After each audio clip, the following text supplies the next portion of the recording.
Hi, welcome to our little chat. We're going to go very quickly through a few tips about ethical storytelling in VR and how to change behavior via storytelling. So, as Linda said, I work on Intel RealSense products. So I do a lot of things with computer vision. And I'm also co-founder of AR/VR Academy, which is a nonprofit dedicated to bringing more women and people from underrepresented communities into VR.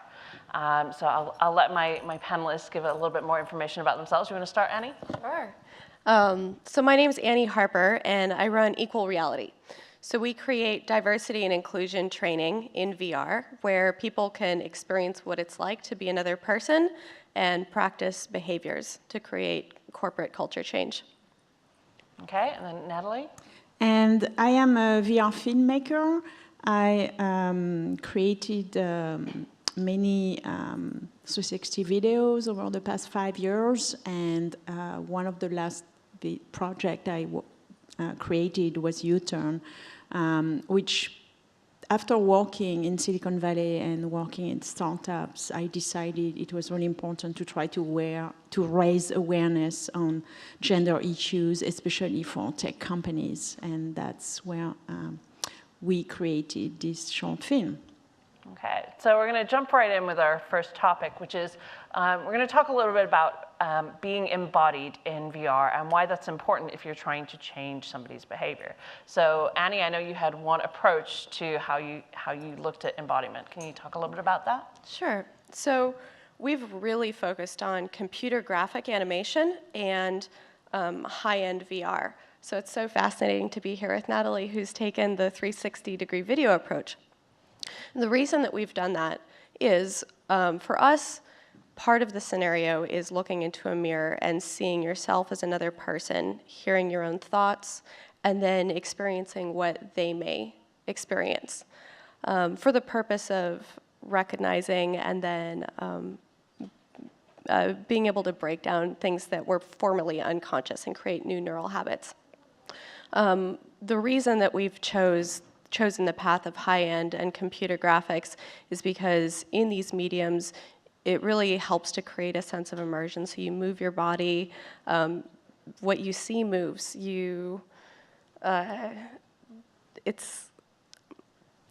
you want to move someone, you need to move them. And so many VR designers use a lot of these methods like interactivity with the scene.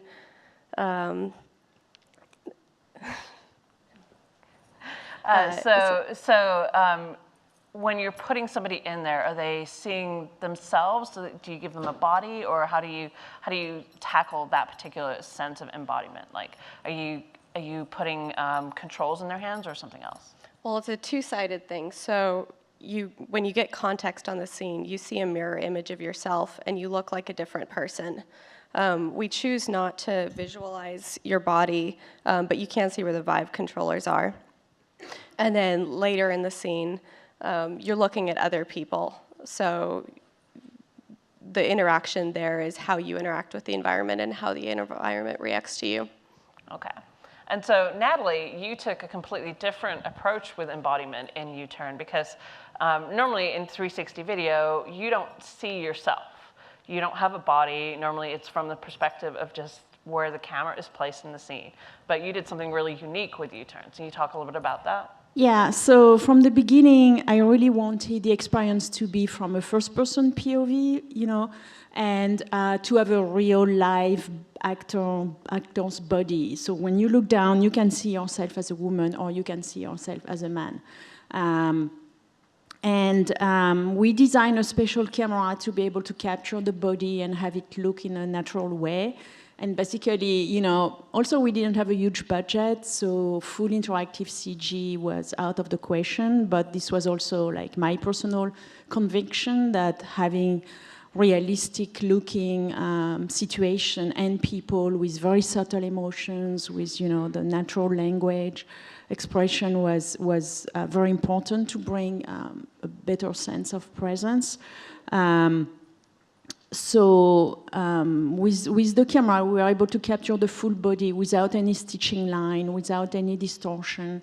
And that was like really important compared to other POV videos that exist out there. I think it's good when, you know, like for example, if as a woman you watch the male side, you know, suddenly you are like, oh my gosh, like those hands are so big, and you know, it's like you feel the difference of, you know, it's not you. Mostly when, you know, we measured and people say that they feel a high sense of presence when they watch the video. Some people move their hands with the character or talk back, even if, like, you know, they cannot control the character, and that's only possible with CG, but they become the characters. Interesting. So one of the other things I want to talk a little bit about is a lot of research has been done around harassment and bias training and things like that. And what has been found is in some cases, there's kind of a backlash effect where when you're trying to teach somebody not to harass people, ironically, you end up actually making them worse actors. You make them harass people a little bit more. How do we deal with that when we're approaching this problem from the VR, XR storytelling perspective? So you have an answer, Nathalie? So definitely the goal for U-Turn was to raise awareness on gender issues and to bring discussions and to bring, you know, eventually culture change. I never view VR as a magic bullet that just by showing people these 10-minute films, they would suddenly change and be changed and, you know, change their behaviors. But because the situation is very realistic, 90% of the women watching it tell me, oh my gosh, this is so much my life at work every day. And men watching it are also, at least some of them, because we get all over the spectrum reaction, very reactive. But we try to create a really compelling experience that, you know, makes people feel it's totally real. And we don't try to change them. We don't try to, you know, criticize their behavior. The characters that we have designed, there are some flaws on the male character and some good things, and there are some flaws on the female character. You know, they are realistic people. They are not assholes all the time, you know.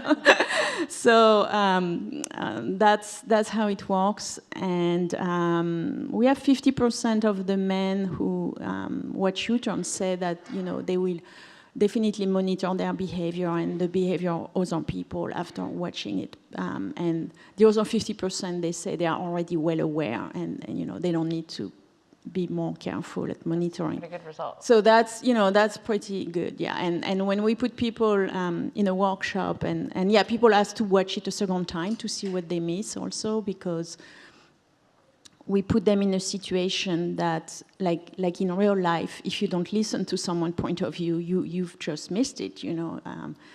And so that's why the two point of view are happening simultaneously. They don't stop if you don't watch them. So you are going to make a choice that matters. Like, yeah, you can choose to either be the woman or the man in the story, right? And only follow what's happening to one of them, and you kind of miss everything that. No, you don't miss everything. You can shift role at any time during the story, and that's what is interesting because everyone creates a different path through those two stories. It's highly individualized. That's what we have been amazed. There is not one way of watching it. But what's important at the end, it's because everyone watches it differently. They all have a different point of view on the story, and therefore when we bring them in groups, that's where, you know, it brings the power of opening the discussion, and we cannot stop people talking. Yeah. So that's like a conversation accelerator for me. That's the power of it. Okay. And then how did you approach the same problem, avoiding that hostility and that pushback to, well, you know, why is this a problem? This isn't my problem. Yep. So the goal when you're trying to break down prejudice is to move others from the out group to the in group. And there's been a lot of research as that is the effective way to get that. So at the end of the day, we're looking for good behavioral practices, which are often things like active listening and just being aware that there's things outside of your own perception. And unfortunately, a lot of prejudice doesn't happen because people are trying to, they're just not thinking about it. So to those ends, we really try to keep the user in the hero's perspective as much as possible, because you can't villainize people. No one will walk with you along a journey if they feel like they are made a villain. And You don't want to make people feel like they're the bad guy. yeah, it's really, really important. And also, one thing that we do is we ask them to pull the trigger when they see bias, and we're working on branching scenarios where you can choose how you should respond, and the scene will respond accordingly. And the design reason behind that is to keep them cognitively engaged, because you're trying to get what is unconscious behavior and make it conscious. And by creating those neural pathways the first time in this safe environment, the goal is that you then go into your daily lives with these new pathways in order to execute with people. Great. Well, we don't have a lot of time left, so I just want to kind of wrap it up and asking for either something actionable our audience can take away, so something to do or not do when you're trying to teach behavior with VR or with AR or whatever. So do you have a do or don't to share? It's one coin with a positive and a negative side, and the positive side of this coin is focus on the behavioral outcome that you want. And the negative side is so many people go into this because they've been hurt or traumatized in their own life, and they want to tell everyone about their perspective of being hurt, which can unfortunately cause some harm, where if you can keep yourself emotionally neutral and keep the goal and the point in mind, that often has very positive outcomes. Okay, and then Natalie, what's your... Yeah, and I would say also, first of all, think about, engaging people in a fun and interesting experience. Don't think about like having a bad script and just changing their behavior. Like, you really want to create an experience that people want to do and want to watch or want to interact with. So it's more like entertainment. Yeah, I mean, it doesn't have to be entertainment, but like, keep that in mind that, if it's boring and people take off the headset after 3 minutes, you've lost. You are never going to achieve your behavioral change at the end. So, it's really important because, you don't want people to take off the headset. Yeah, that's a really good point. So with that, we have maybe a couple minutes left if somebody has one or two questions. Oh, there's one over here, I think. I'll take the mic. Okay.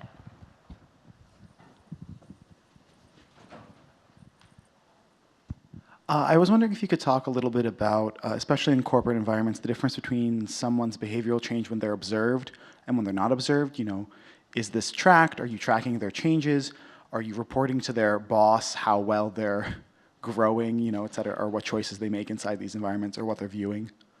Yeah, that's a really good point. So we are, one of the things we have to know when we're doing these kind of experiences is, did we make a difference? Did we actually change somebody's behavior? So how do we track that? Either you have an answer on how you look at the change that you've achieved, and especially inside of these kind of, like you were saying, corporate environments. So, yeah, the first step is, while they are inside the experience and after the experience, we did a scientific survey with University of Stanford. They measured, what's the outcome, and they compared also the effectiveness versus a 2D video or, different cases. And we had like really interesting results. Like, they showed that, for example, people took a personal sense of responsibility for changing the status quo only when they were in the full 360 with the choice of shifting perspective whenever they wanted. Like, just watching one perspective after the other didn't have the same effect. So that was, one interesting takeaway. And like, do measure. We do like question, user surveys after we do workshops and stuff like that. And on the corporate level, if it's going to be integrated in a long-term change dynamics, like, I think each company needs to come up with their own metrics and how they are going to measure change and positive change and stuff like that. We are not monitoring in the VR headsets people, besides where they are looking and stuff like that. Okay. I have another question over here.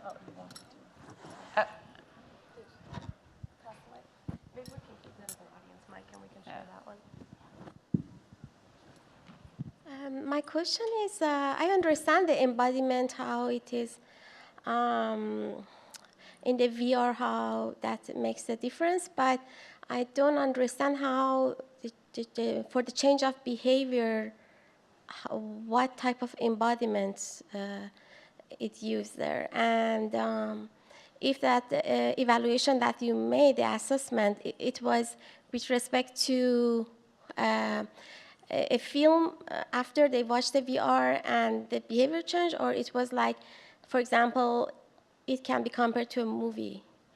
Is that the change exactly for the features of the VR or just for the story? So did you prove that? You asking me? Yeah, everybody has. Yeah, anybody who has an answer. Okay. In the case of U-Turn, yes, we compare with exactly the same movie seen as a 2D movie by, extracting a 2D version from the 360. Yeah. And we compare to a 180 version where you had one perspective at a time, and then we compare with the full 360. So definitely, yeah, it was more effective than the regular movie. Yeah. I didn't notice any change with the regular movie. And a lot of what we've done to monitor that is we take qualitative data during the experience, so where they're looking, where they're standing, et cetera, and we do quantitative question answer afterwards to just ask them if they've noticed any behavioral change within how they interact with the world. And I've gotten many stories of our personal interviews which have said, oh yes, I never thought about that before. Now I've started thinking about it, and I noticed my wife, blah, blah, blah, blah, blah. So that's the goal of what you're trying to get to. Yeah. So I think we're about out of time with that. Thank you so much for listening, everybody, and have a great show.